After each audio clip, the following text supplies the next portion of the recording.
दादन जाइछन नवीन कर भोटर मुरीपाल अंचल लोक मैंने किए आंध्र तो किए रायगड़े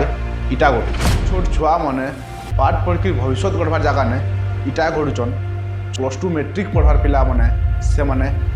बैल बोहुचन इटा बोहुचन और मैट करुचन किए गुजरात तो किए तमिलनाडु तो किए बेंगलोर आंध्र प्रदेश और किए रायगड़े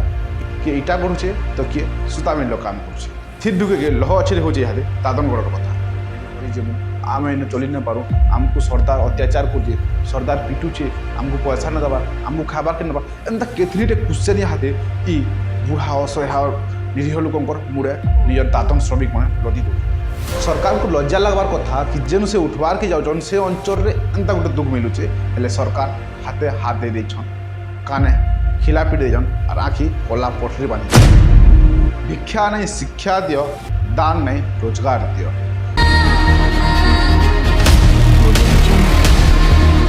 दादन जाइछन नवीन कर भोटर आज्ञा हाँ बलांगीर जिला कटाबंजी निर्वाचन मंडल में जेन जगह नवीन उठवार के जाऊन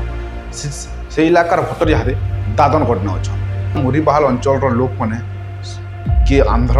तो किए रायगड़े इटा गढ़ुचन छोट छोट छुआ मैंने पाठ पढ़ी भविष्य गढ़वार जगह ने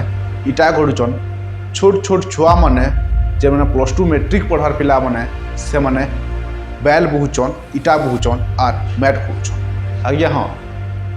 बलांगीर 50% भोटर यहाँ बाहर राज्य में दादन खटुचन किए सूरत किए गुजरात तो किए तमिलनाडु तो किए बेंगलोर आंध्र प्रदेश और किए रायगड़े किए इटा गढ़ुचे तो किए सूता मिल काम करुचे आज्ञा हाँ गोटे तथ्य जानमार के मिली कि बलांगीर 50% भोटर दादन खटी बाहर रोचन आर जेन मैंने यहाँ बलांगीर जिले में अच्छा से 30% भोटर मुख्यमंत्री को कर्मी बिजेडी कर्मी ना बिजेडी कुजी नेता ना बिजेडी छोट छोट कर्मी होकर अच्छा आउ जेन 20% अच्छा से मैंने दादन श्रमिक माँ बुआ आज्ञा हाँ थिर ढुके लह अच्छे हो जाए दादनगढ़ कथा आज्ञा हाँ जेन मैंने बाहर जाकर दादन कर से तो दुखिया अच्छन से तो असुविधा अच्छन किंतु जेन जेन दादन माँ बुआ घरे अच्छन बुढ़ा असहाय माँ बुआ से फोन कर कहूचन कि बापा माँ आमको नहीं आस आम इन मरी जेमु आम इन चली न पारू आमको सरदार अत्याचार करे सरदार पिटुचे आमको पैसा न दबार आमको खाबार के नबार एंता केतलीटे क्वेश्चन हाथे इ बुढ़ा असहाय निरीह लोकंर मुड़े निज दादन श्रमिक मैंने लदी दौन जेन लगी बहुत देखबार के मिलूचे एंता दुरुस देखुन इटा हूँ मुरीपाल ब्लॉक जड़े दादन श्रमिक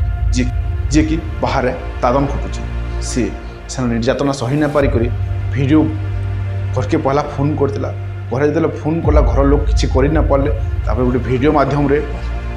सरकार को निवेदन कर कि सरकार हमको बचे दियो नहले आम मरी जीव बहुत कष्ट जिते बेले भी हमको बहुत कष्ट काम कष्ट दूसरी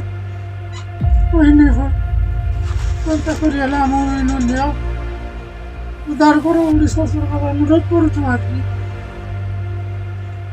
सरकार को लज्जा लगवार कथा कि जेन से उठवार के जाऊन से अंचल रे एंता गोटे दुख मिलुचे हेले सरकार हाथे हाथ दे देछन काने खिला पिट देछन और आखि कला पटरी बांधी देछन ना ही अंचल के रोजगार ना ही अंचल की शिक्षा देछन जिनते लगी लोग कहछन यहाँ कि मुख्यमंत्री उठू कि पांडियन उठू आमर किसी जाए आसे नहीं आमर भविष्य तो दादन आसला हमको फरक नहीं पड़े आम जतके डिग्री हासिल करके एजुकेटेड होकर भी आम दादन जीवार बाध्य आमर पेट प्रतिपोषण करवाटा आमर सेटा होचे आमर पेट कमी जगह है आम जिमा तेलंगाना कि तमिलनाडु जाकर प्रतिपोषण करुँ आम आमर परिवार चलाऊँ आम एजुकेटेड है भी आमको ध्यान नहीं तो हे सरकार भिक्षा नहीं शिक्षा दियो दान नहीं रोजगार दियो